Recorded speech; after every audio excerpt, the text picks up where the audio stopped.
নিয়তি। রাধা আমাকে বলে, কৃষ্ণ, যদি তুমি জানো যে নিয়তিতে কি আছে তাহলে তাকে বদলে দাও না কেন?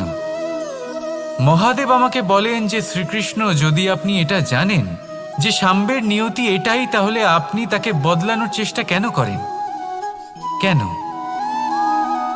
কারণ আমি একজন পিতা, আর পিতার কর্তব্য এটাই, তিনি যেন সম্ভাব্য সব চেষ্টা করেন নিজের সন্তানের মঙ্গলের জন্য।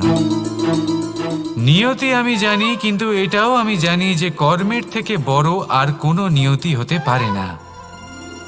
অভিজ্ঞতাও রয়েছে যে কর্মের হাতে নিয়তির এই চক্র বদলে যেতে পারে।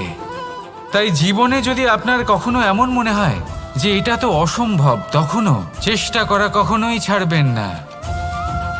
কে বলতে পারে আপনারই কর্মের কোনো এক বীজ হয়তো নিয়তির চাকায়